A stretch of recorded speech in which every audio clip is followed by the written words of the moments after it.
Welcome to Echoes of the Word. Join us to reflect on God's love, Christian teachings, and the lives of the saints. আজকের সুসমাচার কোনো মৃদু দৃষ্টান্ত বা সান্ত্বনাদায়ক গীত নয়। এটি একটি বজ্রধ্বনিমূলক তিরস্কার। উত্তম মেষপালক যিশু প্রাচীনকালের একজন ভাববাদীর মতো কথা বলেন। তার বাক্য ধর্মীয় কর্মকাণ্ডের মুখোশ ছিঁড়ে ফেলে এবং অন্তর থেকে সত্য দাবি করে। তিনি বলেন, ধিক তোমাদের ব্যবস্থার শিক্ষক ও ফরিসিরা, ভণ্ড! তোমরা চুনকাম করা সমাধির মতো, যা বাইরে থেকে সুন্দর দেখায় কিন্তু ভেতরে মৃত মানুষের হাড় এবং সকল প্রকার অপবিত্রতায় পূর্ণ।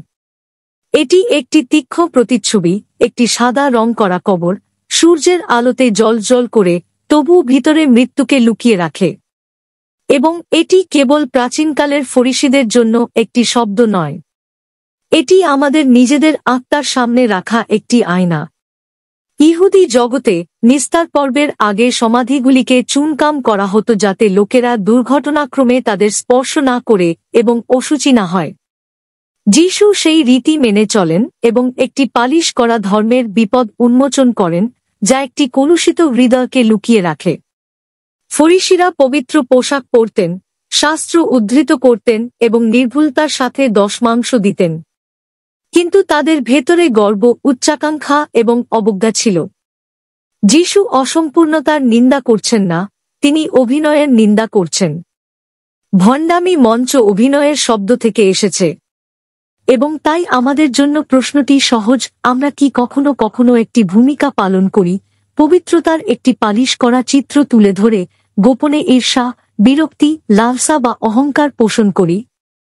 আমরা কি নিজেদের একটি আধ্যাত্মিক ইনস্টাগ্রাম সংস্করণ তৈরি করি, যেখানে আমরা সেই সংগ্রামগুলি লুকিয়ে রাখি যা আমরা চাই না কেউ দেখতে? ঈশ্বর পরিপূর্ণতা দাবি করেন না, কিন্তু তিনি সততা দাবি করেন। যিশু আরও বলেন, আমরা যদি আমাদের পূর্বপুরুষদের সময় বেঁচে থাকতাম, তাহলে আমরা ভাববাদীদের হত্যা করতাম না। ফরিসিরা যিশাইয় এবং আমোসের জন্য বিশাল সমাধি তৈরি করত, তাদের মৃত্যুর পরে তাদের সম্মান জানাত। তবু তারা তাদের সামনে দাঁড়িয়ে থাকা নবী যিশুকে প্রত্যাখ্যান করেছিল। তারা পূর্ববর্তী ধার্মিকতায় বিশেষজ্ঞ ছিল, দাবি করেছিল যে তারা তাদের পূর্বপুরুষদের পাপ পুনরাবৃত্তি করার সময়ও তাদের পূর্বপুরুষদের চেয়ে ভালো কাজ করত। আমরা কতবার একই কাজ করি? আমরা অতীতের সাধুদের প্রশংসা করি, Francis of Assisi, Mother Teresa, Maximilian Kolbe, কিন্তু দরিদ্রদের কান্না, ন্যায় বিচারের চ্যালেঞ্জ, সত্যের অস্বস্তিতে আজ আমাদের সাথে কথা বলা খ্রিস্টকে উপেক্ষা করি। আজকের নবীদের অনুকরণ করার চেয়ে গতকালের শহীদদের সম্মান করা সহজ। এরপর সবচেয়ে গম্ভীর বাক্যটি আসে, তোমরা নবীদের হত্যাকারীদের সন্তান। তাহলে এগিয়ে যাও এবং তোমাদের পূর্বপুরুষরা যা শুরু করেছিল তা শেষ করো। যিশু মুখোশ খুলে ফেলেন। অনুতাপ করতে অস্বীকার করে, তার মৃত্যুর ষড়যন্ত্র করে, তারা প্রকাশ করে যে তারা কেবল নবী হত্যাকারীদের রক্তের বংশধর নয়, তারা তাদের আত্মার অংশীদার। এবং আমরাও, যখনই আমরা বিবেকের কণ্ঠস্বরকে নীরব করি, অস্বস্তিকর সত্য এড়িয়ে চলি, অথবা আমাদের এজেন্ডা অনুসারে শাস্ত্রকে বিকৃত করি, তখন একই ছায়ায় পা রাখি। যিশু পূর্বপুরুষদের নিন্দা করছেন না। তিনি আধ্যাত্মিক উত্তরাধিকারের বিরুদ্ধে সতর্ক করছেন। যখন আমরা আমাদের পূর্ববর্তীদের কাছ থেকে শেখার পরিবর্তে তাদের পাপ পুনরাবৃত্তি করি। একজন আধুনিক নবী আছেন যার গল্প এটিকে মূর্ত করে তোলে। এল সালভাদরের আর্চবিশপ অস্কার রোমেরো একসময় একজন শান্ত, রক্ষণশীল বিশপ ছিলেন। বিতর্ক এড়াতে তিনি রাজনীতি থেকে নিরাপদ দূরত্ব বজায় রাখতে পছন্দ করতেন। কিন্তু যখন সহিংসতা ও নিপীড়ন বৃদ্ধি পেল এবং দরিদ্রদের আর্তনাদ তার কানে পৌঁছাল, তখন তিনি আর চুপ করে থাকতে পারলেন না।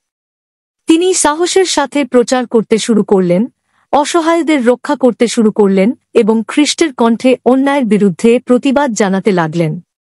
তার ধর্মগ্রন্থগুলি সারা দেশে প্রচারিত হয়েছিল। জনগণ আশার সাথে শুনল, শ্বাসকরা ভয়ে কাঁপতে লাগলেন। এবং শেষ পর্যন্ত তাকে বেদিতে হত্যা করা হয়েছিল যখন তিনি প্রার্থনা উদযাপন করছিলেন।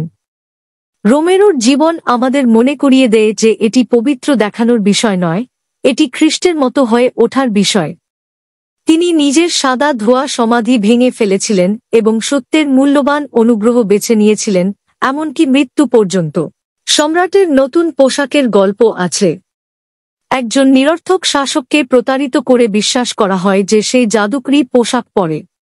তার সভাসদরা তাকে তোষামত করে, জনতা ভান করে, কিন্তু একটি শিশু চিৎকার করে বলে, সে কিছুই পরেনি। আমরা কতবার সেই সম্রাটের মতো ধার্মিকতা, তোষামত বা ধর্মীয় ভাষার মায়ে আচ্ছন্ন, আধ্যাত্মিকভাবে নগ্ন। কখনো কখনো মিথ্যা উন্মোচন করার জন্য একটি শিশুর সততা অথবা খ্রিস্টের সাহসের প্রয়োজন হয়। ইতিহাস জুড়ে একই সতর্কীকরণ প্রতিধ্বনিত হয়। ব্রেনান ম্যানিং একবার বলেছিলেন, আজকের নাস্তিকতার সবচেয়ে বড় কারণ হল খ্রিস্টানরা যারা তাদের ঠোঁট দিয়ে যিশুকে স্বীকার করে এবং তাদের জীবনধারা দ্বারা তাকে অস্বীকার করে। ডিট্রিচ বনহোফার সতর্ক করেছিলেন যে সস্তা অনুগ্রহ হল চার্চের মারাত্মক শত্রু। গান্ধী মন্তব্য করেছিলেন, আমি তোমাদের খ্রিস্টকে পছন্দ করি, আমি তোমাদের খ্রিস্টকে পছন্দ করি না। তোমাদের খ্রিস্টের মতো নয়। এগুলো অভিযোগ করার জন্য নয়, বরং আমাদেরকে গভীর ধর্মান্তর, উগ্র সত্যতা, সাহসী প্রেমের দিকে আমন্ত্রণ জানাতে। তাহলে আমাদের কি করতে হবে? যিশু আমাদেরকে সমাধি ভেঙে ফেলার আহ্বান জানাচ্ছেন এবং তাকে তাঁর জীবন্ত মন্দিরে পরিণত করতে দিন। এর অর্থ তিনটি জিনিস। প্রথমত, আপনার মুখোশ স্বীকার করুন, আপনার লুকানো পাপগুলিকে আলোতে আনুন, কারণ ঈশ্বরের করুণা আপনার লজ্জার চেয়েও গভীর। দ্বিতীয়ত, চিত্রের উপরে সত্যকে আলিঙ্গন করুন, আপনার জীবনকে আপনার কথার চেয়ে জোরে কথা বলতে দিন, জনসমক্ষে এবং গোপনে একই ব্যক্তি হন। তৃতীয়ত, ভবিষ্যদ্বাণীমূলক সাহসের সাথে জীবনযাপন করুন। কেবল শহীদদের প্রশংসা করবেন না, তাদের অনুকরণ করুন। ন্যায়ের পক্ষে কথা বলুন, ত্যাগ স্বীকার করুন এবং যিশু যেখানেই যান সেখানেই অনুসরণ করুন। আমার প্রিয় বন্ধুরা, আপনাকে সাদাকালো সমাধি হতে ডাকা হয়নি। আপনাকে পবিত্র আত্মার মন্দির হতে ডাকা হয়েছে। ভিতরে ক্ষয় বৃদ্ধি পাওয়ার সময় বাইরের অংশ পালিশ করবেন না। যিশুকে প্রবেশ করতে দিন, পরিষ্কার করুন এবং পুনরুত্থিত করুন। পছন্দটি স্পষ্ট, আমরা কি সমাধি হব নাকি আমরা মন্দির হব? আসুন আমরা প্রার্থনা করি। প্রভু যিশু, আপনি আমাদের হৃদয়ের গভীরে চেহারার বাইরেও দেখতে পান। আমরা কে তার চেয়ে আমাদের চেহারা সম্পর্কে বেশি চিন্তিত যে সময়ের জন্য আমরা ক্ষমা করেছি। আমাদের ভণ্ডামি দূর করুন এবং আমাদের ভেতর থেকে শুদ্ধ করুন। আমাদের তোমার অনুগ্রহের পাত্র, তোমার আত্মার মন্দির এবং তোমার সত্যের প্রতিচ্ছবি করো। আমাদের রোমেরোর মতো সাহস, শিশুর মতো নম্রতা এবং ভাববাদীদের মতো বিশ্বস্ততা দাও। তোমার পবিত্র নামে আমরা প্রার্থনা করি। আমিন। I would like to travel over the whole earth to preach your name and to plant your glorious cross on infidel soil. But one mission alone would not be enough for me. I would want to preach the gospel in all 5 continents simultaneously, even to the most remote islands.